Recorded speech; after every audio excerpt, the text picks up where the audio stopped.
Cooperative bank, DCC भी बोलते हैं, डीसी भी बोलते हैं। तो ये कैसे काम करते हैं, किस तरह से इनकी कार्य प्रणाली होती है, ये सारी चीज़ों पे आज हम लोग चर्चा करेंगे। एस वी जोकारे जी बताएंगे, क्योंकि वो डायरेक्टर रहे हैं एक बैंक में, और हमारे नेशनल कोऑपरेटिव में भी अभी वो जुड़ रहे हैं। एक और चीज मैं बताना चाहूंगा, जो हम लोग कोऑपरेटिव बना रहे हैं, अगर हजार हजार सदस्यों को लेकर हम दो स्टेट में बनाते हैं तो हमारे पास ये पावर हो जाती है कि हम जो है उसको कोऑपरेटिव, क्रेडिट कोऑपरेटिव के तौर पे भी चला सकते हैं, जो कि बाद में कोऑपरेटिव बैंक में कन्वर्ट होता है, या उसी को कोऑपरेटिव बैंक बोलते हैं। ये भी चीज़ें टेक्निकल हैं। मल्टीपर्पज होता है, उसमें हाउसिंग का काम भी हो सकता है। लेकिन क्योंकि अभी हमारा 50-50 मेंबर वाला फॉर्मेट है, तो इसमें एग्रीकल्चर और एग्रीकल्चर से संबंधित सभी विषय, ये भी मल्टीपर्पज है। बस दो विषय छूट जाते हैं इसमें, एक क्रेडिट छूट जाता है और दूसरा हाउसिंग छूट जाता है, और बाकी सारे विषय इसमें सम्मिलित हैं। तो अब मैं ज़्यादा समय नहीं लूंगा, आज का दिन सुभाष नलंगे जी का है, वही बताएंगे सारा कुछ। आदरणीय सुभाष नलंगे जी, कार्यक्रम को शुरू करिए। सभी साथियों को मेरा प्रणाम। अ, ये 2026 है और ये साल अपने लिए बहुत अच्छा जाएगा ऐसा अंदाज लग रहा है। अभी उत्तर प्रदेश और महाराष्ट्र की कोऑपरेटिव की रजिस्ट्रेशन की तैयारी चालू हो चुकी है और इस महीने में 19 और 20 तारीख को महाराष्ट्र में कार्यक्रम रखा है देवड़ा पार में, जो रामटेक के पास, रामटेक ब्लॉक में आता है, नागपुर के पास। तो वहाँ 2 दिन का अपन कार्यक्रम रखा है और उसी में अपन कोऑपरेटिव के बारे में सारी चर्चा भी करेंगे और जो जो अपने कोऑपरेटिव के मेंबर्स है उनको अपन सारा समझा देंगे। महाराष्ट्र के सभी मेंबर्स नेशनल कोऑपरेटिव के, अभी मुझे लगता है 30 तक मेरे पास रजिस्ट्रेशन हो चुका है। तो सभी लोगों ने वहाँ आना चाहिए और सारी बात समझकर अपने गांव में, ब्लॉक में, जिले में काम करना चाहिए। कैसा काम करना है, कोऑपरेटिव कैसी रहेगी, कोऑपरेटिव का बायलॉज कैसा रहेगा, ये सारी बातें टेक्निकली अभिषेक जी समझा देंगे। और बाकी जो कुछ प्रॉब्लम आएंगे ग्राउंड लेवल में महाराष्ट्र में, इसमें भारतीय कृषक समाज भी कोऑपरेटिव के पीछे खड़ा रहेगा। महाराष्ट्र के प्रेसिडेंट आदरणीय द्वारका भाऊ जी पात्रिकर भी अपने कार्यक्रम में शामिल हो रहे हैं 19 और 20 तारीख। और आदरणीय सुभाष तिवारी जी छत्तीसगढ़ के प्रेसिडेंट नए बने हैं, वो भी आ रहे हैं। और उड़ीसा के प्रेसिडेंट रमेश जी हिरवे, वो भी ये कार्यक्रम में आ रहे हैं। तो ये तीनों को भी अपन सम्मानित करने वाले हैं नेशनल कोऑपरेटिव की तरफ से। और इसमें अपने को जैसा हर स्टेट में काम करना है, तो हर स्टेट में काम करने के लिए अच्छे लोगों की जरूरत रहती है और अच्छे लोग जुड़ गए तो बिजनेस बढ़ जाता। जैसा छत्तीसगढ़ में क्या बिजनेस है, महाराष्ट्र में क्या बिजनेस कर सकते हैं, उत्तर उत्तर प्रदेश में अपन क्या कर सकते हैं अच्छी चीज, और उत्तर प्रदेश का फायदा महाराष्ट्र को कैसा होगा, महाराष्ट्र का फायदा छत्तीसगढ़ को कैसा होगा, छत्तीसगढ़ का फायदा उत्तर प्रदेश को कैसा होगा, राजस्थान को कैसा होगा, गुजरात को कैसा होगा, और उत्तराखंड को कैसा होगा, हरियाणा को कैसा होगा। और जो जो काम करना है उसके मॉडल अपने पास है, सभी मॉडल अपने पास है। कृषि का मॉडल अपने पास 500 मॉडल है देश में हॉर्टिकल्चर के। बाद में अपने पास गाय के मॉडल है जो अच्छी तरह से काम चल रहा है। हिंगोली में है, अहिल्यानगर में है, संभाजी नगर में है, जलगांव में है, नागपुर में तो बड़ा मॉडल है अपना, वर्धा में है। कल मैं वर्धा ही जा रहा हूँ, वहाँ गौड़ाऊ गाय का माई जो है 90 साल की, वो घोषणा करने वाली है कि गौड़ाऊ गाय का मॉडल खड़ा करने के लिए जगह भी देने वाले है। तो उनके पास भी जा मैं कल जा रहा हूँ। वो सारा काम कोऑपरेटिव के माध्यम से होगा। और कोऑपरेटिव पूरा, इसका गोबर है, यूरिन है, दूध है, बछड़े है। बछड़े भी जब दूध पीना बंद हो जाएंगे तो अपन उसका संगोपन अच्छी तरह से करेंगे और उसको अच्छा खान पान देंगे। और उसको 2 साल में अपन अच्छा तैयार करके जो नए कोऑपरेटिव में लोग आएंगे उनके लिए अपन गाय देने का काम भी अपन करेंगे, नंदी देने का काम भी अपन करेंगे। आज गौड़व गाय का 12 लीटर दूध देने वाली गौड़व गाय का नंदी अपने को मिल गया है। वो अपने को 19 तारीख को देखने को मिलेगा देवड़ा पार में। देवड़ा पार में सारी चीजें अपने को देखने को मिलेगी। देवड़ा पार एक छोटा सा गांव है, लेकिन वहाँ 108 एकड़ में ये अनुसंधान केंद्र है। और ये केंद्र में अपने को सारी चीजें देखने को मिलेगी। जैसा राइस है तो राइस मिलेगा, आम है आम मिलेगा, हॉर्टिकल्चर सारा मिलेगा, रोबोटिका मिलेगी, वर्मी कंपोस्ट का प्रोजेक्ट मिलेगा, और गोबर और गोमूत्र से जितने भी प्रोडक्ट बनते और मूर्ति बनती, गजानन की मूर्ति बनती, शिवाजी महाराज की मूर्ति बनती, तो ये सारी अपने को देखने को मिलेगी कि अपने को ग्राम स्वराज, ग्राम में जाकर ग्राम उद्योग चालू करना है। और एक गाय 1 लाख रुपए एक साल में कैसा कमा के देती, ये भी लोगों को अपने को दिखाना है कि सारा खर्चा जाके 1 लाख रुपए एक गाय से कैसे प्राप्त होंगे किसान को। इसका भी मॉडल अपने को देखने को मिलेगा। देवड़ा पार में 9 बजे गाय की आरती होती और फिर कामकाज की शुरुआत होती। 19 तारीख को अपने को आरती देखने नहीं मिलेगी, लेकिन 20 तारीख को अपने हाथ से गाय की पूजा आरती होगी और वहीं से सारे लोग जमा होते। और फिर वहीं से काम स्टार्ट होता है 9 बजे। आरती और गाय की आरती करके पूजा करके वो काम करते।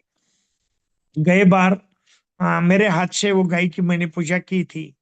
वो छोटी गाय है और उन्होंने स्पेशल उसको रखा है और उसकी पूजा करते वो काम की शुरुआत वहाँ फार्म में कर देते। देवड़ा पार में सीखने के लिए बहुत सारी चीजें हैं। उनका जो शोरूम है दवाई का वो भी बहुत अच्छा उन्होंने सजाया है। सारी दवाई वहाँ रखी है और वहाँ आप परचेल परचेज भी कर सकते। दूसरी बात यह है कि अपन देवड़ा पार में क्यों आना चाहिए और देवड़ा पार में इतना महत्व क्या है। तो देवड़ा पार्क में जो रामटेक ब्लॉक है उसमें 160 गांव है। 160 गांव में 160 कोऑपरेटिव वहां खोलने का अपने जो नेशनल कोऑपरेटिव के मेंबर्स है सनत जी गुप्ता और वो संस्थान के सचिव है वो, तो उनका कहना है कि मुझे अभी उन्होंने 40 गांव तक वो पहुंचे हैं धान के लिए, अलग अलग क्रॉप के लिए, गरीब लोगों के लिए, गाय के लिए। तो सभी क्षेत्रों में 160 गांव में अपने को कोऑपरेटिव बना के जो जो लोग साथ आएंगे उनको कैसा अच्छा करे। और मैं 2 दिन महीने के वहां दे रहा हूँ। और मेरे शिष्य भी है 2-3, अतुल जी करके अकोला के, वो भी वहाँ काम करते। तो मैं साथ में प्रूनिंग का मशीन भी लेके आ रहा हूँ। उस दिन मैं आपको प्रूनिंग का भी टेक्नोलॉजी वहाँ दिखा दूंगा ट्रेनिंग में। तो कोऑपरेटिव द्वारा क्या काम किया जाएगा, एक तो एक समझा जाएगा कोऑपरेटिव क्या है, कैसे चलाना है, कैसे लोग लेना है और क्या काम करना है। समाज को आप एक अलग दिखना चाहिए, समाज में आप हटके दिखना चाहिए। ऐसा काम गांव गांव में अपने को करना है। गांव गांव में रोजगार प्राप्त करना है। गांव गांव में जो मटेरियल अवेलेबल है उसके उनको पैसे करके देना है। गरीब लोगों को पैसे कमा के देना है। जैसा उनकी सब्जी भाजी है, गोमूत्र है, गोबर है, बायोमास है, ये सारा परचेज करके अपन अलग अलग प्रोजेक्ट लगाएंगे। और उनको किसान आसरा सेंटर द्वारा, कोऑपरेटिव का किसान आसरा सेंटर, एक अपन किसान आसरा सेंटर खोल देंगे। वहीं से जो दवाई बनेगी और वहीं से जो प्रोडक्ट किसान को देंगे अपन, तो वो इतने सस्ते रहेंगे कि उसकी कीमत नॉमिनल रहेंगी और वो काम अपन वहां से करेंगे। यंत्र जी। की बैंक भी वही बनेगी, बीज की बैंक वही बनेगी। ये आज का कोऑपरेटिव जो का। विषय है, आज का विषय है क्रेडिट कोऑपरेटिव सोसाइटी और क्रेडिट कोऑपरेटिव बैंक। तो उस पर थोड़ा क्रेडिट सा में अपने को जाना नहीं ना, अपने को क्रेडिट में अभी जाना नहीं ना। तो आपने नहीं आपने जानना। ऐसा सब्जेक्ट क्यों रखा? नहीं नहीं, क्या होता हाँ। है फिर लोगों के मन में चलबल होता है। लोग उत्पादन में छोड़ देंगे, क्रेडिट के पीछे भागेंगे। और क्रेडिट का क्या है, ऐसे डीडीआर के पास गया तो क्रेडिट की परमिशन दे देता है वो, पद संस्था की। अभी इसके बारे में थोड़ा जोकारे साहब बताएंगे कैसे ये हाँ, काम करता है, जो क्या कह रहे है वो ज्वाइन हो थोड़ा गए सा। क्या? हाँ, ज्वाइन हो गए। और हाँ, वो 15-20 मिनट में बता देंगे। आज वो थोड़े व्यस्त भी चल रहे हैं, तो उनको सुन लेते हैं और फिर इसके बाद हम लोग चर्चा को ठीक है। आगे बढ़ा लेंगे। जी। जोकारे साहब। धन्यवाद। हाँ। धन्यवाद हाँ। शिवाल जी। नमस्कार। धन्यवाद। जोकारे साहब नमस्कार। जो है वो क्रेडिट बैंक में डायरेक्टर थे और हैं। और साथ ही साथ इनका बड़ा अनुभव है इस सब चीज़ों में, तो आज बताएंगे कि कैसे ये काम करते हैं और किस तरह से कोऑपरेटिव सोसाइटी का बैकबोन है ये क्रेडिट कोऑपरेटिव बैंक। तो जोकारे साहब आप बताइए। हाँ। एक्चुअली कोऑपरेटिव मूवमेंट जो महाराष्ट्र में चालू हो गया, उसका बेनिफिट पूरा महाराष्ट्र को बहुत अच्छी तरह से मिल गया। क्योंकि इनिशियली जब ये लेवल पे था, यानी एक 40-50 साल पहले, तो उसका बेनिफिट सभी लोगों को, फार्मर से लेके जो इंडिविजुअल लोग हैं, रेगुलर अपने कोऑपरेटिव छोड़ के, उनको भी इसका बहुत बेनिफिट इनडायरेक्टली हो गया है। बेसिक देखा जाए तो सभी जिले में एक एक 16 डिस्ट्रिक्ट सेंट्रल कोऑपरेटिव बैंक्स रहते हैं, जो कि सभी cooperative primary agriculture cooperative societies को फंडिंग करते हैं, जिसका बेनिफिट उनको लोन लेके खेती करना है। तो सोलापुर डिस्ट्रिक्ट में, Solapur district in the sense Maharashtra में, ये सोलापुर डिस्ट्रिक्ट, सॉरी सोलापुर ही आ रहा है। एक्चुअली मैं Solapur district central cooperative bank में सर्विस को था, बट बीच में रिजाइन किया था।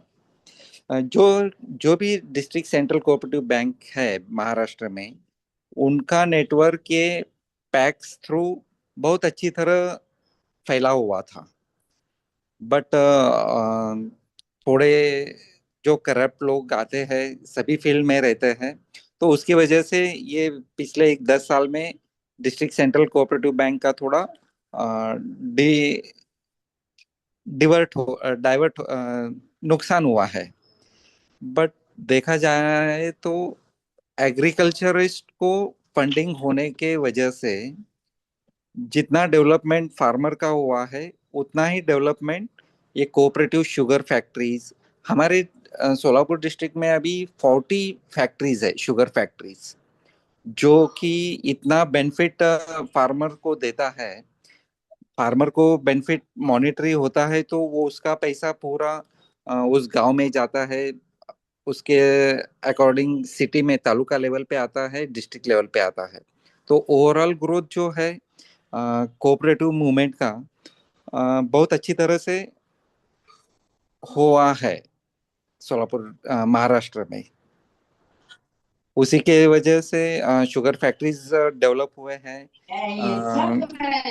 टूथ मिल, स्पिनिंग मिल, उनका भी डेवलपमेंट कोऑपरेटिव थ्रू ही हुआ था।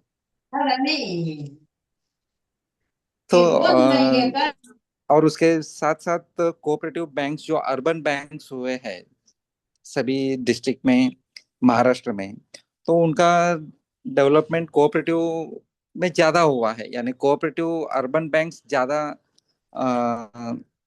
एस्टेब्लिश हुए हैं, जिनका बेनिफिट कोऑपरेटिव मूवमेंट थ्रू सभी लोगों को अच्छी तरह हुआ है। और कुछ थोड़ा क्या था, मैं थोड़ा ज्यादा प्लान प्रिपेयर नहीं किया हूँ।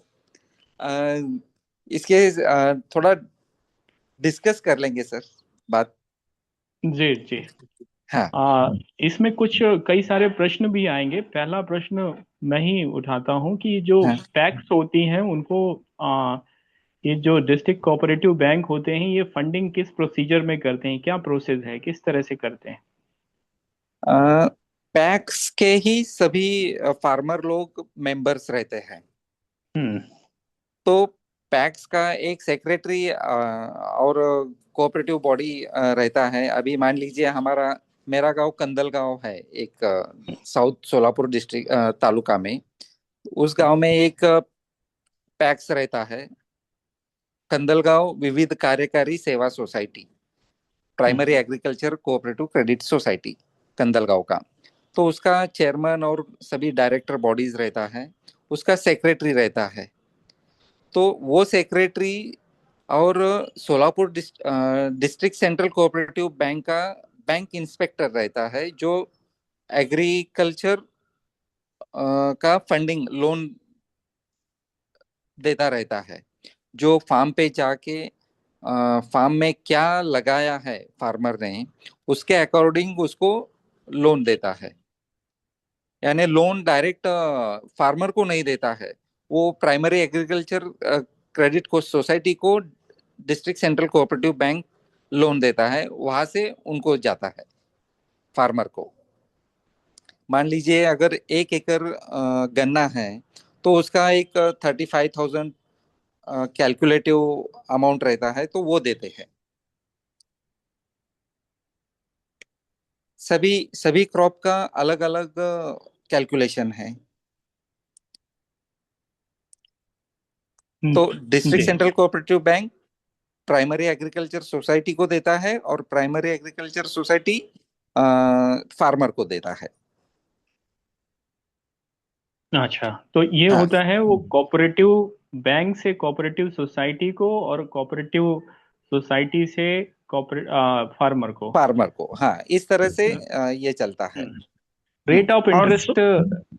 Society society rate of interest नगर डिस्ट्रिक्ट में 12% वो है। मतलब और समांग नहीं हुआ 10% खांड एक नहीं आ रहा सोसाइटी ये भी काट लेती है, उसका शेयर्स काट लेती है हर बार शेयर लोन शेयर लेते वगैरह। समय। अगला यहाँ भी याद करा कि अलग अलग करे। हम्म। जी।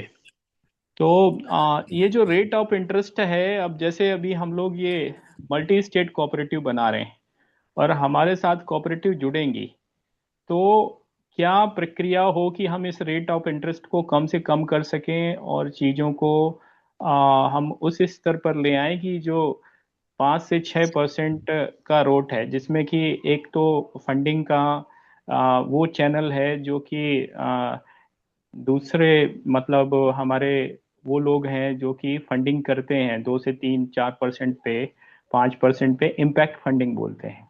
उसके अलावा कोऑपरेटिव बैंक की रेट ऑफ इंटरेस्ट को क्या किसी तरह से रिड्यूस करवाया जा सकता है? जैसे कि गवर्नमेंट बैंक और प्राइवेट बैंक में वेरिएशन हो जाता है।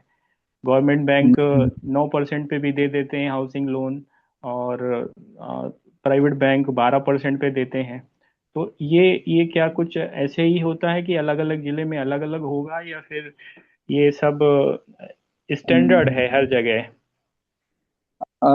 इसका लोन का इंटरेस्ट कैसा रहता है कि अभी गवर्नमेंट ने तो 3.5 4 लाख का लिमिट दिया है। जो क्रॉप लोन अगर एक कोई फार्मर लेता है तो उसको इंटरेस्ट फ्री है।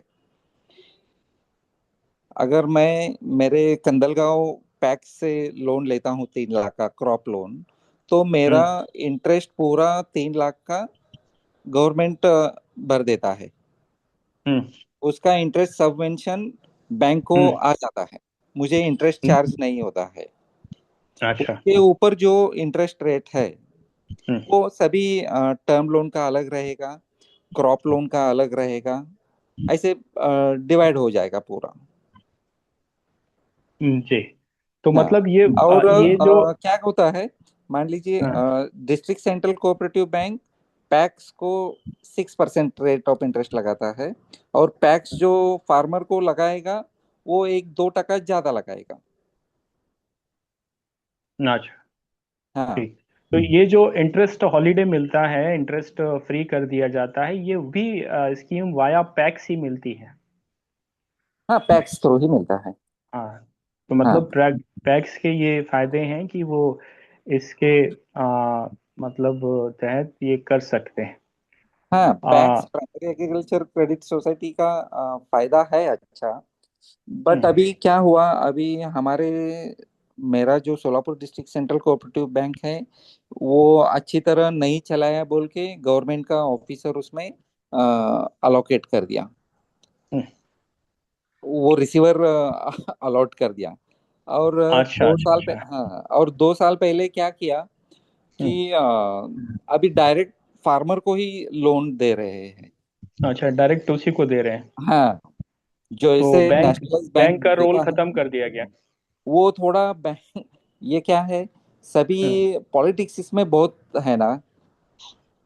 तो जी। लोग प्राइमरी एग्रीकल्चर पैक्स को थोड़ा टारगेट करते हैं। हम्म, तो वहां से पॉलिटिक्स वो तालुका का, वो गांव का बहुत चलाते हैं। और उनका रिकवरी वगैरह नहीं हुआ ना, तो फिर रिसीवर अपॉइंट करके अभी हमारा डिस्ट्रिक्ट सेंट्रल कोऑपरेटिव बैंक पे अभी रिसीवर है गवर्नमेंट का। हम्म। और वो अभी, हाँ, ये बैंक प्राइमरी पैक्स को लोन नहीं देता है जो पहले देता जी। था। हाँ, तो अभी ये जो स्कीम के बेनिफिट हैं वो डायरेक्ट फार्मर्स को मिल रहे हैं। फार्मर को डायरेक्ट मिलते हैं, यस। अच्छा, इसमें नाबार्ड और आरबीआई का क्या रोल है बैंकों को कंट्रोल करने में, ये डीसीसीबी को कंट्रोल करने में आरबीआई और नाबार्ड का क्या रोल रहता है? डीसीसीबीज को बैंकिंग ट्रांजैक्शन करने में ही आरबीआई का रोल रहता है। और हम्म इंटरेस्ट का वगैरह जो चार्ज करना है, जो पॉलिसी हम्म मैटर है, वो सब आरबीआई के नॉर्म थ्रू होगा। नाबार्ड का जो है, सभी फार्मर फैक्ट्रीज इसको जो लोन दे रहा है, नाबार्ड का भी सेकेंडरी नाबार्ड का ही रोल आता है। जो पॉलिसीज, रूल्स एंड रेगुलेशंस बनाना है हम्म, डीसीसीबीज का। अच्छा। हाँ, हमारा डायरेक्ट सबमिशन आरबीआई को नहीं होता है। हमारा सभी हम्म, सबमिशन, डीसीसीबीज का सबमिशन नाबार्ड को ही होता है। जी। तो हाँ नाबार्ड की तरफ से किस किस तरह की सपोर्ट मिलती है और किस किस तरह की दिक्कतें खड़ी की जाती हैं डीसीसीबीस को, क्योंकि नाबार्ड जो राष्ट्रीय कृषि और ग्रामीण विकास बैंक है, इसमें भी अपनी व्यवस्था है, कुछ कमियां हैं कुछ अच्छाइयां हैं। तो क्या किस किस तरह की सपोर्ट देता है डीसीसीबी को और किस किस तरह की चैलेंजेस आते हैं नाबार्ड की तरफ से?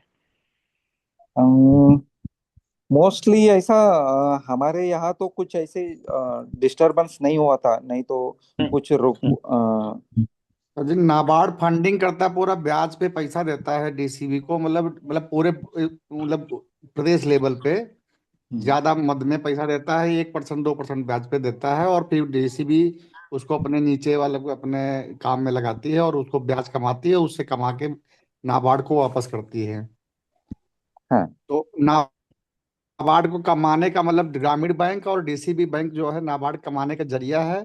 और नाबार्ड अपने नियम थोड़ा लगाती है और उसके बदले में मदद भी करती है। मतलब अभी जितने डीसीबी के सेंटर हैं कंप्यूटरीकृत किए जा रहे हैं, या सीएस उसमें क्या कहते हैं सीबीएस किए जा रहे हैं, तो सब नाबार्ड ही खर्चा वहन कर रही है, जहां तक हमारी जानकारी है। फिर बाकी आप बताएं, आप तो उसमें काम किए हैं।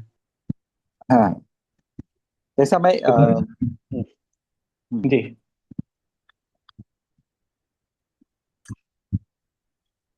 जोकर साहब। हाँ सर। हाँ, नाबार्ड का रोल भी बहुत इम्पोर्टेंट है सर, डीसीसीबीज में कोऑपरेटिव फंडिंग, एग्रीकल्चर फंडिंग में ना। तो जो बड़े बड़े लोन्स भी अगर कोऑपरेटिव फैक्ट्रीज को कुछ लगता है, तो वो नाबार्ड के जरिए डीसीसीबी थ्रू ही जाता है। बट इसमें एक दिक्कत ऐसा आता है कि जब कोऑपरेटिव बैंक था, जो डायरेक्टर्स रहते हैं, तो वो थोड़ा लोन लेते समय सफिशिएंट मॉर्गेज नहीं देना। अ, अगर मान लीजिए एक 25 करोड़ का रिक्वायरमेंट है, तो वो 35 करोड़ ले लो, 40 करोड़ ले लो। और उसके अगेंस्ट सिक्योरिटीज का अमाउंट कम कम वैल्यू का सिक्योरिटीज दे दो। इस तरह से जो दिक्कतें आई डिस्ट्रिक्ट सेंट्रल कोऑपरेटिव बैंक में, उसके वजह से गवर्नमेंट इन क्षेत्रों में जो लोन फंडिंग हुआ उसमें दिक्कतें बहुत आ गई। उनका रिकवरी नहीं हुआ, बैंक का पैसा डूबने लगा। तो इसके वजह से जो रिसीवर अपॉइंट हुआ सब जगह पे, इसी कारण रिसीवर सब जगह थोड़ा ये बीजेपी गवर्नमेंट आने के बाद लगा दिया, जो कि बहुत अच्छा काम उनका हो गया वो।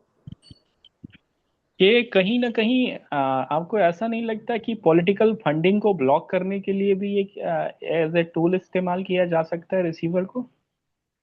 थोड़ा सा मैं अ, कड़वा क्वेश्चन अभी कर रहा हूँ। अभी बहुत स्ट्रिक्ट हुआ है कि सभी किसी भी डायरेक्टर को उस बैंक से लोन नहीं लेना है। आरबीआई का जो अभी रूल है कि कोई भी डायरेक्टर खुद को या उसके फैमिली को कुछ भी फंडिंग उस बैंक से नहीं लेना है। बट क्या होता है, ये कोऑपरेटिव फैक्ट्रीज वगैरह बना के ना ये फंडिंग ले लिया है इन्होंने, क्योंकि सब उन्हीं का रोल रहता है, तो सफिशिएंट मॉर्गेज नहीं देते हैं, ज्यादा पैसा उठा लेते हैं अपने दूसरे काम के लिए। इस तरह से ये अ, उसी कारणवश ये रिसीवर वगैरह अपॉइंट किया है ना अभी। जो डायरेक्टर लोगों का अंकुश नहीं था पहले आरबीआई का कि फंड ले लो, किसी भी डायरेक्टर का किसी इंस्टीट्यूट में इंटरेस्ट है तो वो फंड लोन नहीं उठा सकता अब, लेकिन पहले ले सकते थे, वो लिया है। उस कारणवश अभी सभी फंडिंग ब्लॉक हो गया है, सभी अकाउंट्स डूब गए, अकाउंट एनपीए में गए सब। इसी कारण आरबीआई ने अभी स्ट्रिक्ट रूल लगाया ना। अच्छा, हाँ। ये जो फाइनेंशियल मिसमैनेजमेंट है और एनपीए वाले मामले हैं, इसको कैसे हैंडल किया जा सकता किया जाता है? नॉन उस, परफॉर्मिंग एसेट्स और फाइनेंशियल। उसमें हाँ। उसमें अभी रिकवरी जो मॉर्गेज दिया है, हम्म। वो मॉर्गेज अगर मान लीजिए सफिशिएंट नहीं है, तो हम्म। जितने डायरेक्टर लोग हैं उस इंस्टीट्यूट पे, हम्म। तो उस डायरेक्टर के पर्सनल प्रॉपर्टी पे अभी क्लेम होता है। हम्म। क्योंकि अभी जितने डायरेक्टर लोग एक इंस्टीट्यूट पे हैं, अभी हम्म। डिस्ट्रिक्ट सेंट्रल कोऑपरेटिव बैंक में रिकवरी का बहुत सभी डायरेक्टर पे लाइबिलिटी आया है। हम्म। सभी डायरेक्टर सभी एनपीए अकाउंट के लिए लाइबल है। जिनके पीरियड में लोन डिसबर्स हुआ है उनके वो सभी डायरेक्टर अभी हम्म। जितने अकाउंट एनपीए में गए उस लोन को वो लाइबल है। तो ये आरबीआई का अभी का जो रूल आया है तो वो बेनिफिशियल है, यानी कोऑपरेटिव डिपार्टमेंट का डेवलपमेंट के लिए। वन लास्ट क्वेश्चन, हम्म। अगर डिफॉल्ट पैक्स की तरफ से होता है तो क्या प्रोसीजर है रिकवरी का? टैक्स का अगर रिकवरी किसी फार्मर का है, हम्म। फार्मर का तो फार्मर के 7/12 उतारे पे सभी लोन का बोझा लीन रहता है ना सर। हम्म। फार्मर का इनका अड़चन नहीं आता है। हम्म। और जितना डीसीसीबी के पास उस पैक्स का अमाउंट रहता है, सिक्योर्ड रहता, मार्जिन अमाउंट रहता है, सभी पैक्स का डीसीसीबीस के पास भी अमाउंट रहता है। हम्म। हम्म। ये जो सीडी ये रेशियो बीच में है। ना एक 5 साल हो गया, हम्म। ये गवर्नमेंट ने पैक्स को फंडिंग करना ही छोड़ दिया, डायरेक्ट फार्मर को करता है। डायरेक्ट डीसीसीबीस का लोन वो फार्मर को, और उसके 7/12 उतारा जो प्रॉपर्टी कार्ड है उसको डीसीसीबी का लोन का लीन डायरेक्ट चढ़ जाता है। पहले वो सोसाइटी का ही टैक्स का ही बोझा लीन रहता था, हम्म, जिस कारणवश डीसीसी बीस को कुछ करने को नहीं आता था। हम्म। अभी डायरेक्ट बैंक का आ गया तो वो थोड़ा वो अच्छा स्टेप लिया है उन्होंने। मतलब अगर कोई डिफॉल्ट होती है तो वो डायरेक्ट फार्मर ही रिस्पॉन्सिबल है और वही उसको वो करेगा। उसके ट्रांसफर। अकाउंट के लिए उसका हाँ। जितना लोन लिया है जी उस जी। अमाउंट के लिए वो डायरेक्ट रिस्पॉन्सिबल रहेगा। ठीक। हाँ। कोई अन्य साथी, मैंने तो ये सब आप लोगों की जानकारी के लिए मैंने प्रश्न पूछे। आप लोग भी अपने प्रश्न कर सकते हैं, सभी साथी।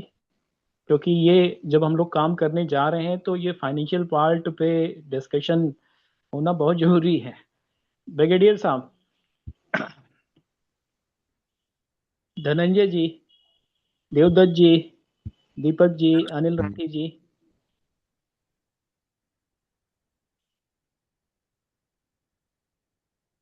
कल्याण दादा, रोजी रानी जी। कोई भी, कोई भी प्रश्न है वो कर लीजिए। सर सभी साथियों को नमस्कार। मैं देवदत्त कंभार, बरेली, उत्तर प्रदेश से। जी। हेलो। हाँ हाँ, हाँ बोलिए बोलिए। बोलिए। बोलिए। हेलो। हाँ हाँ, बोलिए जी सर, बोलिए। मेरी आवाज आ रही है? हाँ, आ रही है, आ रही है, प्रश्न सभी करिए। को नमस्कार। सर मैं एक एक प्रश्न मेरा, सर हाँ, आवाज नहीं आ रहा है। मैं प्रश्न आवाज ये ब्रेक हो रही है आपकी। जानना चाह रहा था कि जैसे हमारा, आवाज ब्रेक हो रही है आपकी। हेलो जी। सर, अब आई आवाज? हाँ, अब आई है। अब आ रही है? बोलिए बोलिए बोलिए। जी। तो मैं सर ये जानना चाह रहा था कि हमारे यहाँ अर्बन कोऑपरेटिव बैंक का सबसे पहले पहले जैसे घर के लोग अपनी कोऑपरेटिव आज बना रहे हैं, सेम इसी तरह से अब से कुछ साल पहले अर्बन कोऑपरेटिव बैंक की स्थापना हुई थी, जिसमें माननीय श्री संतोष गंगवार जी अध्यक्ष हुआ करते थे शुरू शुरू में, जो वर्तमान जो छत्तीसगढ़ के सांसद हैं, वो हमारे बरेली के ही सांसद थे। तो उस समय पे घर के ही लोगों जैसा ये कोऑपरेटिव बना था, 56 मेंबर से शुरुआत हुई थी उस बैंक की। धीरे धीरे उन्होंने क्या काम किया, धीरे धीरे धीरे धीरे वो सारे मेंबर किनारे करते गए, वो सब अपने परिवार के सारे रिश्तेदार अपने उसमें सोसाइटी में ऐड करते गए। आज की तारीख में वो एक संतोष गंगवार की बैंक मानी जाती है, उसमें कोई भी हम लोगों का रोल नहीं रहा। तो क्या हम लोग जो सोसाइटी बनाने जा रहे हैं, मेरे दिमाग में ये प्रश्न आ रहा सर है, क्या सर हम लोग सोसाइटी बनाने जा रहे सर आवाज आपका आपका आवाज नहीं आ रहा है। हाँ, हम्म, ना हो देवदत्त जी, आपकी आवाज आ नहीं रही है। हम्म, सर सर आ उसमें ब्रिगेडियर साहब, आप शुरू करिए। अभी देवदत्त जी का प्रश्न बाद में ले लेंगे। हेलो आप। सर नमस्कार। आपने अच्छा नमस्कार। ज्ञान दिया है। मैं ये जानना चाह रहा हूँ कि ये बैंक के सोर्स क्या हैं? सरकारी अनुदान है कुछ, ये मेंबर्स की तरफ से आता है कि how bank manage this finance? Sir cooperative urban banks को बैंक गवर्नमेंट का कुछ भी सपोर्ट नहीं रहता है, 0 पैसा। जो करना है आपके सभी मेंबर लोग मिलके शेयर्स फॉर्म की, शेयर कलेक्ट कीजिए और बैंकिंग का बिजनेस ले लीजिए। उसके बाद आरबीआई से अगर मिलता है लाइसेंस, तभी आप डिपॉजिट कलेक्ट कर सकते हैं। और गवर्नमेंट ने कुछ भी आपको बैंकिंग करते हैं इसलिए एक 10 करोड़ आपको कैपिटल दे दिया, ऐसा कुछ भी नहीं है। और सर का एक प्रश्न था कि फैमिली मेंबर का ही उनका बैंक हो चुका है, बट रिसेंटली अभी रिजर्व बैंक ने एक रूल लाया है, 10 साल, 2 टर्म, 5 5 साल के 2 टर्म से ज्यादा कोई भी व्यक्ति बैंक में डायरेक्टर नहीं हो सकता है।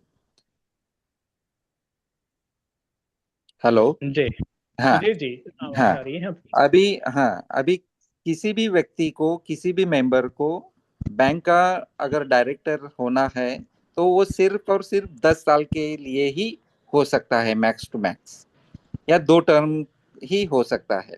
उसके बाद उसे होने को नहीं आएगा। ये रिजर्व बैंक ने नया रूल लिया है, इसलिए अभी कोऑपरेटिव बैंक का मोनोपोली होगा, उसी का बैंक है ऐसा ये सिस्टम अभी बंद हो जाएगा।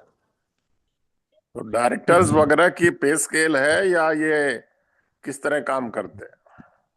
सर किसी भी डायरेक्टर को सैलरी नहीं रहता है, सब हॉनररी रहता है। अगर मीटिंग ज्वाइन करते हैं तो उसको नॉमिनल इंसेंटिव दिया रहता है, दिया जाता है। उसको मंथली सैलरी वगैरह किसी को फिक्स कुछ भी नहीं रहता है, सैलरी नहीं लेना है कोई भी डायरेक्टर। धन्यवाद और सर।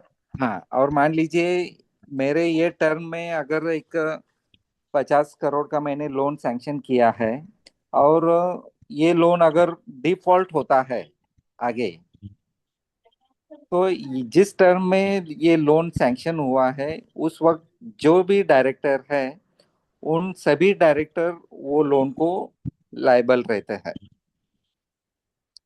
अभी डायरेक्टर बनना बहुत आसान है ऐसा ये नहीं है, वो कुछ रेप्यूटेड, उसमें जवाबदारी बहुत है, रिस्पॉन्सिबिलिटीज अभी डायरेक्टर के बहुत यानी बहुत बढ़ गए हैं। कोई भी लोन सैंक्शन करता है होता है उसके टर्म में, तो वो लोन का जिम्मेदार वो डायरेक्टर, बोर्ड ऑफ डायरेक्टर ही है। इसमें जो प्रबंध निदेशक बनाया जाता है, सीईओ जो बनाया जाता है बैंक का बोर्ड ऑफ हाँ, डायरेक्टर के साथ, तो क्या उसको सैलरी और उसको कुछ वो है, डिफाइन है, वो एक्सपर्ट होता है या वो भी उन्हीं में से एक होता है मेंबर जो वो बन जाता है, या कोई एक्सपर्ट को लाया जाता है और उसकी सैलरी वैलरी कुछ डिसाइडेड है पहले से कुछ? उनका सैलरी डिसाइडेड नहीं रहता है, उसका क्वालिफिकेशन जो है उसके हम्म। हिसाब से आरबीआई ने फिट एंड प्रॉपर क्राइटेरिया बोल के दिया है। हम्म। यानी CAIIB का जो एग्जाम दिया है, जो गवर्नमेंट नेशनलाइज बैंक का रहता है, उसका स्पेशल डिग्री कोऑपरेटिव में कुछ हुआ है, GDC एंड डे बोल के हुआ, एक government diploma in cooperative and accountancy. इस ऐसे कोई स्पेशलाइज जो कोर्स किया है, जो एग्जाम पास हुआ है, वो fit and proper criteria CA हुआ है, तो ऐसे लोगों को CEO का रिस्पॉन्सिबिलिटी दिया जाता है और उनको वो सैलरी रहते हैं, उनको सैलरी देता है बैंक। सर ये डिस्ट्रिक्ट लेवल का जिक्र किया, स्टेट लेवल और सेंट्रल लेवल पे क्या सिस्टम है? स्टेट लेवल पे सभी डिस्ट्रिक्ट सेंट्रल कोऑपरेटिव बैंक्स और जो अर्बन कोऑपरेटिव बैंक है, इनका जो मेन बैंक है वो महाराष्ट्र स्टेट कोऑपरेटिव बैंक। इन सभी डिस्ट्रिक्ट सेंट्रल कोऑपरेटिव बैंक को, DCCBs को हैंडल करता है या महाराष्ट्र स्टेट कोऑपरेटिव बैंक, और उनको हैंडल करता है आरबीआई ऊपर। सेंट्रल में जी नाबार्ड, नाबार्ड और आरबीआई, और स्टेट लेवल पे वो पर्टिकुलर महाराष्ट्र, अभी महाराष्ट्र में Maharashtra state cooperative bank, MSC bank, और जिला level thank you pay sir. District central cooperative bank. तो नाबार्ड का what is the role, main role of NABARD?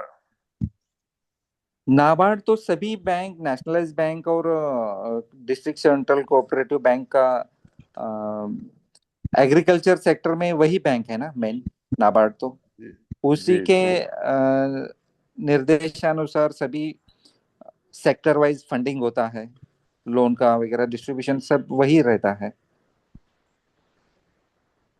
जी। हाँ। तो नाबार्ड कोऑपरेटिव बैंक को देता है, फिर वो किसानों को देता है। हाँ, correct. Thank you sir. Yes.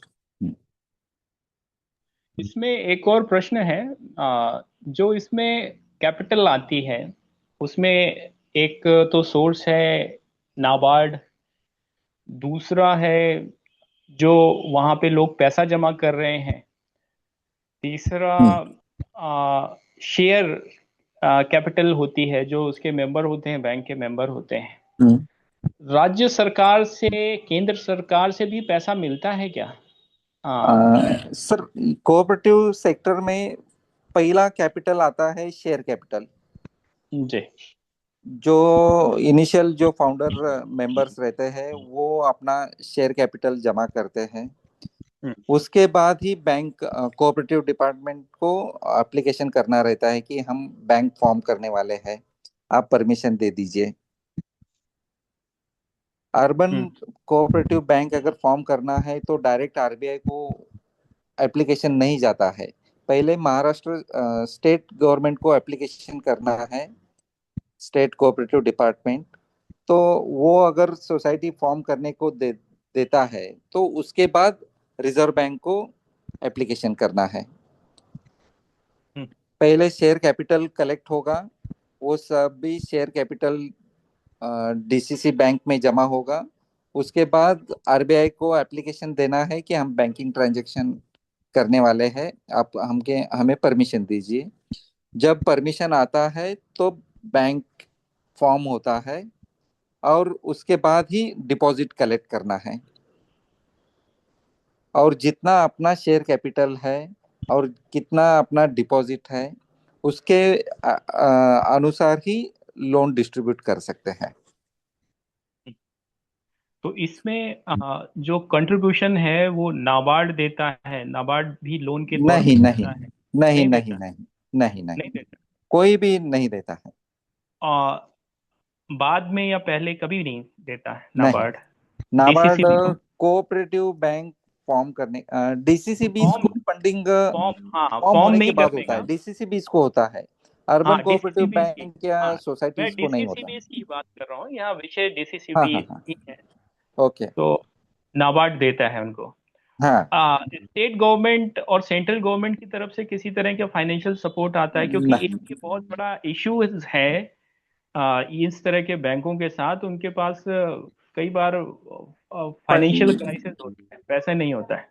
Funding आता है, यानी कैसा है, अभी हम्म। एक 15 साल पहले महाराष्ट्र गवर्नमेंट ने सभी फार्मर्स का लोन वेव किया। हम्म। वो पैसा महाराष्ट्र गवर्नमेंट से आता है उस तरह से। अगर स्पेशल कोई प्रोविजन करते हैं तो उस हिसाब से वो आएगा। और नाबार्ड से जो क्रॉप लोन का है सबवेंशन, इंटरेस्ट सबवेंशन भी आता है, वो नाबार्ड से आता है। हम्म। हाँ, फार्मर लोगों को अगर अपन लोन देते हैं तो उसका जो इंटरेस्ट का डिफरेंस है वो नाबार्ड दे देता है। इस तरह से का सपोर्ट गवर्नमेंट से आता है। बाकी ऐसा मेजर कुछ सपोर्ट बहुत सारा आता है ऐसा नहीं है। अ, अन्य साथी अपना प्रश्न कर सकते हैं, और बाकी सुभाष जी से मेरा आग्रह है कि बचे हुए जो जो चीजें बच गई हैं, जो आपको लगता है कि ये चीजें भी बताना आवश्यक है, वो आप बताइए और मीटिंग का संचालन करिए। सुभाष जी, आदरणीय सुभाष नालंगे जी। नमस्कार। जोकारे सर ने बहुत अच्छी बात बताई है, और जो कुछ छूट गया है उसी में जो विविध कार्यकारी सोसाइटी है वो सभासद का 10% काट लेती लोन देते समय। और लोग लोन क्यों लेते, तो जैसे कि महाराष्ट्र में ज्यादा तो कुछ आपत्ति आ गई तो लोन माफ भी होता है बहुत बार, तो इसलिए लोन लेते हैं और इंश्योरेंस भी मिलता है किसानों को, तो इसलिए भी सभी लोग किसान लोन लेते हैं। इस बार मैंने भी 1 लाख रुपए लोन विविध कार्यकारी सोसाइटी से लिया 2 अक्टूबर को, जो मुझे लगाने का था। तो मेरे मित्र ही वहाँ सेक्रेटरी थे मेरे, हम एक स्कूल में पढ़े थे। तो उन्होंने बोला कि सुभाष जी ये 10% काट लेते हैं, हाँ, नहीं तो आप फिर झगड़ा करेंगे। तो सोसाइटी ने मेरा भी 10% काट लिया और सब कुछ हो चुका था, इसलिए मैं राजी हो गया। 1 लाख लोन में 90,000 ही उन्होंने मेरे हाथ में दिए और बोले ये जब 20,000 शेयर हो जाएगा तो अपना बाद में कटिंग नहीं हो जाएगा। तो ये एक बात है। और हमारे अहिल्यानगर में डिस्ट्रिक्ट बैंक सबसे बड़ी बैंक है, लेकिन अभी नोटबंदी के बाद बैंक बहुत स्लो चलने लगी। नहीं तो एक गांव में एक सोसाइटी को ये 50-50 करोड़ तक लोन देते थे पाइपलाइन करने में, इसी में। तो वहाँ रोल अच्छा था। लेकिन अभी फिलहाल बहुत कम लोन डीसीसी बैंक हमारी दे रही है। और दूसरी बात यह है कि राष्ट्रीयकृत बैंक भी किसानों को डायरेक्ट लोन देना चालू कर दिया। और जो एचडीएफसी बैंक है, एक्सिस बैंक है, आईसीआईसी बैंक है, इन्होंने भी किसान को लोन देना डायरेक्ट चालू कर दिया है। 3 लाख लाख लाख रुपए तक इंटरेस्ट नहीं लगता, कि जैसा क्रॉप है गन्ने का या कैश क्रॉप है, तो 3 लाख रुपए तक वो इंटरेस्ट फ्री मिलता है। इसलिए लोग भी 3 लाख रुपए लोन लेने वाले बहुत सारे किसान हैं। और वो हर साल बैंक में पैसा भर के मार्च वो डेट देते हैं, वो डेट में वो साल में क्लियर होना चाहिए, एक बार सारा पैसा जमा होना चाहिए। फिर अगले 2-3 दिन के बाद फिर लोग पैसे उठाते। तो ये भी लोग बहुत अच्छी तरह से बैंकिंग में कर रहे हैं। इतनी बात मैं बताना चाहता था। और हर जिले का अलग अलग है, जैसे कि थाना जिला की बैंक बहुत अच्छी है, मजबूत है। और पूना बैंक सबसे अच्छी है हमारी, पूना पीडीसीसी। वो भी अच्छा लोन देती है। और सभी जगह बैंक भी अच्छी तरह से ऑफिस वगैरह, लोगों का काम काज, और ये भी अच्छा है। नगर की भी डिस्ट्रिक्ट बैंक अच्छी है, पर लेकिन हमारे नासिक की बैंक अभी खराब परिस्थिति में है। बीड़ की बेकार है, यहाँ नागपुर की भी बहुत बेकार है, यानी बेकार कंडीशन में ये बैंक चल रही है। इसलिए कोऑपरेटिव ने अपना पैसा जमा करके राष्ट्रीयकृत बैंक में अकाउंट खोल के 10% कोऑपरेटिव का और 90% बैंक का लोन लेके, अपने जो कोऑपरेटिव के अच्छे लोग हैं, जिनको खत लगता है, बीज लगता है, या कुछ अच्छे काम के लिए पैसा चाहिए, तो ऐसा पैसा बैंक से लेके कोऑपरेटिव में यूज करना चाहिए। और कोऑपरेटिव में जो पैसा जमा होता है, वो भी अपन सही ढंग से यूज किया तो अपने को लोन लेने की भी जरूरत नहीं है कोऑपरेटिव को, क्योंकि कोऑपरेटिव को बहुत बहुत बड़ी बड़ी कंपनी 90 दिन 60 दिन का क्रेडिट देती थी, और उसमें लोग पैसा भी भरते थे। कि ये भी मैंने ट्रायल देखा। जलगांव कोऑपरेटिव में 3 लाख रुपए हमारे कोऑपरेटिव में जमा थे, लेकिन हम बोलते थे डायरेक्टर को कुछ लोन ले लो, हम 6% से देंगे, तो किसी ने वो पैसा नहीं लिया, वैसा ही अकाउंट में पड़ा रहा। दूसरी बात, जो फर्टिलाइजर और सीड का जो हमने बिजनेस किया, तो वो भी बिजनेस कंपनी ने हमें उधार दे दिया सारा मटेरियल, और हमने सेल कर दिया। और फिर वो जो पैसा आया, उससे हमने कंपनी का पैसा दे दिया। यानी जो हमारे कोऑपरेटिव का जो 25-25 हजार रुपए हमने जमा किए थे, उसका हमें कभी भी यूज करना नहीं पड़ा।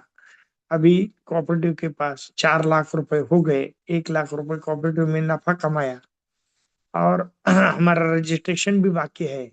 और इसी में पार्ट डायरेक्टर ने अच्छा काम किया, पार्ट डायरेक्टर दूर के थे, वो काम नहीं कर पाते थे। तो ऐसी कोऑपरेटिव की महाराष्ट्र में है। धन्यवाद।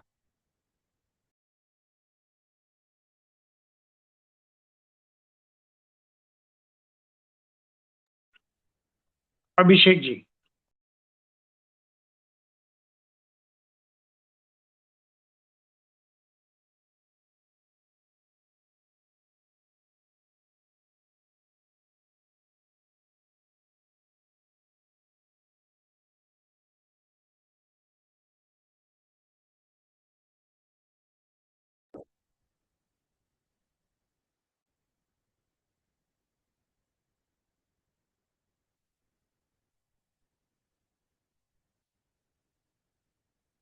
हेलो, अभिषेक जी कहाँ हैं?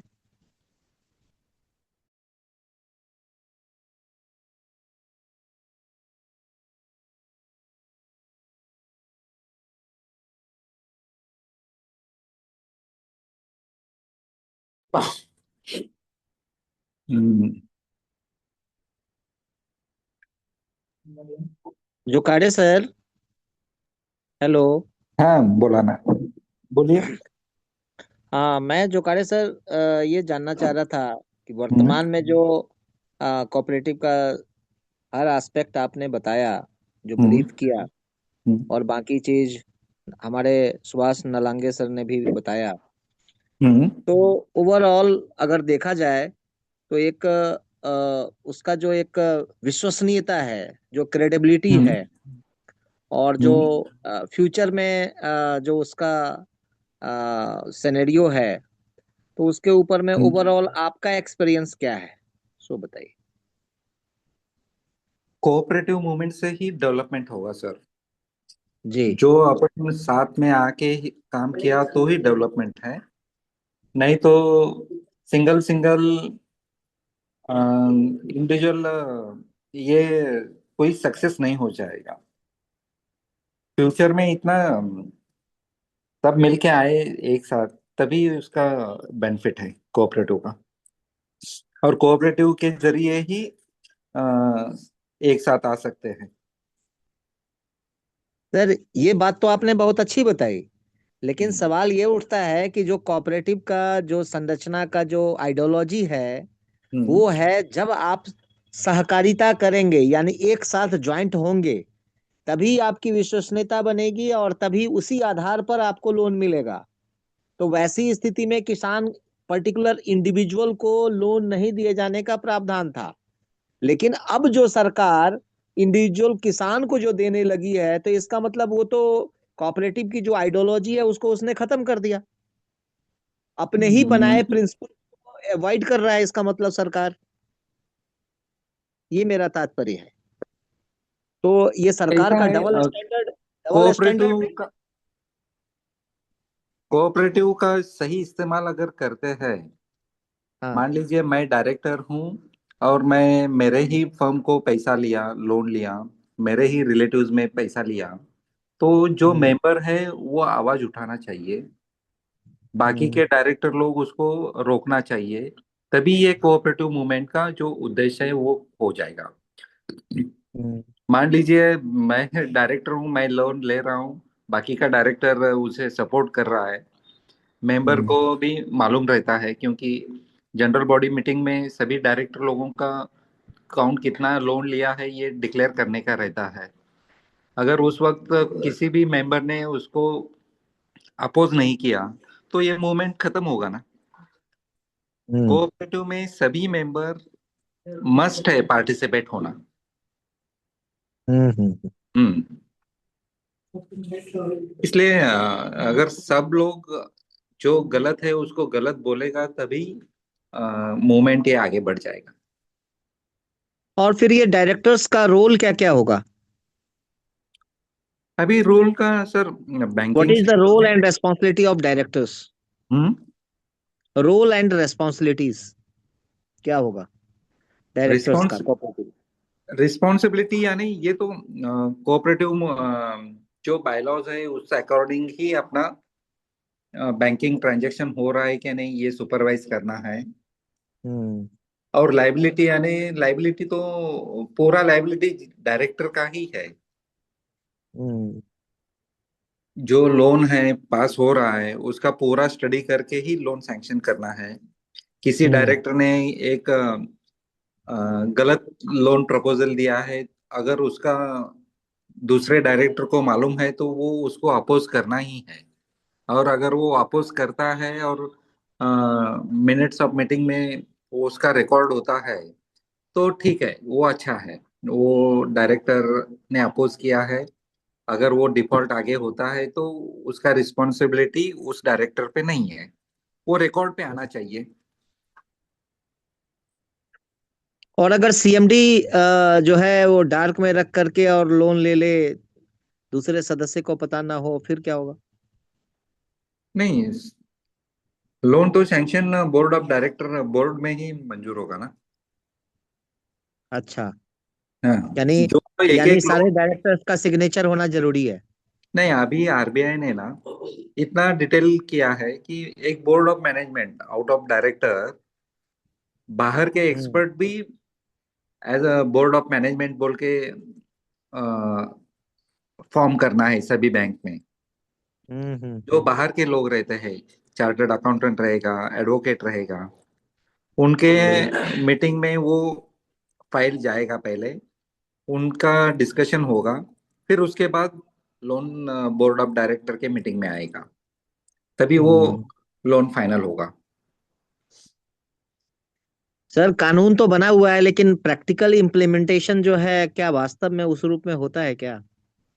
सारे नहीं कागजात केवल फुलफिल कर दिए जाते हैं, मीटिंग होती नहीं है, सारे कागज कागज जो है सीए के यहाँ ही बन नहीं जाता नहीं है, सारा चीज वहीं से फॉर्मेशन हो जाता है। नहीं, वैसे बैंक तो इमीडिएट बंद हो रहे हैं ना सर। हम्म। वैसे जो वन मैन शो और इस तरह से काम करते हैं, उनका हम्म। गलत उनका बैलेंस शीट खराब होता ही है इमीडिएट। और जब हम्म। बैलेंस शीट खराब होता है तो बैंक आरबीआई एक झटके में वो क्लोज कर देता है। अभी चार अच्छा। महीने पहले हमारे सिटी में एक बैंक को ताला डाल दिया। हम्म। बैंक आरबीआई का इतना स्ट्रिक्ट है, कुछ भी अगर हम्म। इधर उधर होता है तो वो गलत काम करने वाले बैंक इमीडिएट बंद हो रहे हैं। तो ऐसी स्थिति में तो सारे का पैसा डूब जाएगा। वही तो कोऑपरेटिव मूवमेंट जो है, मैं वही बता रहा हूँ कि सभी लोगों को एक्टिव रहना ही है। मैं मेंबर हूँ सिर्फ, और डायरेक्टर जो करता है करने दो, उसका रिस्पॉन्सिबिलिटी है, ऐसा नहीं है। हम्म। मेंबर का शेयर का रकम भी जाएगा ना, पैसा। हम्म। हाँ, इसलिए उसको भी आँख खोल के ही एनुअल जनरल बॉडी मीटिंग में, एजीएम में उसको बात करना है। हम्म। हाँ, तो ये कोऑपरेटिव का वही है, सभी लोग इसमें पार्टिसिपेट होके ही करना है। और आरबीआई के भी जी। बहुत सारे रूल्स हैं, और ट्रेनिंग हम्म। दे रहा है, सभी डायरेक्टर लोगों को ट्रेनिंग दे रहा है। और एक हम्म। डायरेक्टर का मोनोपोली नहीं बढ़ना चाहिए, इसलिए उसका टाइम लिमिट भी फिक्स किया है। हम्म। तो ये सब अभी इम्प्लीमेंट हो रहा है। जी जी जी। हम्म। चलिए, बहुत अच्छा लगा। आपने बहुत सारा टेक्निकल जानकारी दिया, हम्म। हम लोगों का मार्गदर्शन हुआ। और यस यस। आप कहाँ, महाराष्ट्र में कहाँ रहते हैं सर आप? मैं सोलापुर में रहता हूँ, सोलापुर सिटी है। अच्छा अच्छा, हाँ। सोलापुर। हम्म। जी। हम तो अभी कोई कोई भी नलांगे सर के सोलापुर आता है नेतृत्व तो में फोन कीजिए। नलांगे सर के नेतृत्व में अभी महाराष्ट्र यात्रा पे गए थे हम लोग। हम्म। हाँ, हम्म। तो चार पांच डिस्ट्रिक्ट का विजिट किया था उनके नेतृत्व में हमने। नहीं, सोलापुर भी आइए, सभी लोगों को आमंत्रण जरूर देता हूँ, जरूर। सोलापुर आइए। जी जी। हम्म। जी जी जी। जी नमस्ते। ठीक है सर, नमस्कार। यस, अभिषेक जी। हाँ अभिषेक जी, कमांड संभालिए सर। अभिषेक जी। अभिषेक जी कहाँ हैं? हम्म। तो मेरे ख्याल से आज के लिए इतना ही बात करेंगे। जी जी जी। हाँ। आ, मेरे ख्याल से उनका कुछ टेक्निकल वो हम्म। प्रॉब्लम लग रहा है। तो सर मैं राजा राम यादव जी से आग्रह करूंगा। मैं तुलसीदास जी बोल रहा हूँ, जी जी जी। अहिल्या नगर से। हाँ हाँ, बताइए अभी बताइए। जो रालीगंज में जो कार्यक्रम होगा 2 दिन का नेतृत्व शाला का शिविर, उसमें अन्ना हम्म। हजारे ने जो अपना रालीगंज सिद्धि का जो मॉडल बनाया है 50 साल से, वही मॉडल हम्म। अभी कोऑपरेटिव के माध्यम से शुद्ध आचार शुद्ध विचार अपने भावनाओं से बनाने का है। हम्म। यही मेरे हाँ बता। अपने ग्रुप का माध्यम से मैं जानकारी देना चाहता हूँ कि नलंगे सर के साथ हम 30 साल से हम काम कर रहे हैं। कोऑपरेटिव के माध्यम से हम्म। हम सब मिलजुल कर शुद्ध आचार शुद्ध भाव से हम काम करेंगे तो अच्छा एक नेतृत्वशाला नेतृत्व कोऑपरेटिव अच्छी खड़ी हो जाएगी भारत में। ये जी जानकारी देनी देनी है मेरे को। आप जरूर आइए डेवलपर में, सभी लोग। डेवलपर में अच्छा कार्यक्रम 2 दिन का फिर रखा है 19-20 को। क्या आपका मोबाइल नंबर क्या है, तुलसी जी? मैं ग्रुप के ऊपर डाल देता हूँ, आपसे बात हुई थी मेरी। दो दिन अच्छा में अच्छा। तो 30-35 लोग आए थे रालीगंज में पूरे भारत में। अभी 2 दिन का जो हाँ। कार्यक्रम है डेवलपर में, वो सिर्फ हम्म। नेशनल लेवल के जो मेंबर बनेंगे उनके लिए रखा हुआ है। धन्यवाद। ठीक है। धन्यवाद तुलसी जी। और धन्यवाद जागर जी, आपने बहुत ही आज इतनी अच्छी जानकारी दी। शायद ये नया सब्जेक्ट था हमारे मेंबर्स के लिए। और सभी ने बहुत कुछ सीखा है, क्योंकि हम लोग तो टेक्निकल टाइप के लोग हैं कि खेती बाड़ी गाय पालन और इसमें ज्यादा है। तो आपने जो ये फाइनेंस और बैंक की जो बातें बताई है वो हमारे लिए बहुत ही अच्छी और बहुत उपयोगी रहेगी। आपका बहुत बहुत धन्यवाद। बाकी लोगों ने भी प्रश्न के थ्रू या अपनी जानकारी, सुभाष नारंगी जी ने भी बड़ी अच्छी बात बताई, उन सब का बहुत बहुत धन्यवाद। और आगे भी ऐसा ही होता रहेगा। सभी का बहुत बहुत धन्यवाद। शुभ डॉक्टर रात्रि। राजाराम जी यादव जी जी जी बोलिए। जी नमस्ते। अभी ये जो ग्रुप है अपना पॉजिटिव लेके अपने चलने गए नया साल में, सब लेके कोऑपरेटिव के माध्यम से अपने सहकार से समृद्धि के माध्यम से पॉजिटिव यूनिट बना के आप में आगे जाना चाहिए, ये मेरी विनती। बहुत बहुत धन्यवाद आपका, बहुत अच्छा है, ऐसा ही करेंगे। धन्यवाद साहब, सबको शुभ रात्रि। शुभ रात्रि, नमस्कार। जय गो माता, जय गोपाल, धन्यवाद। धन्यवाद।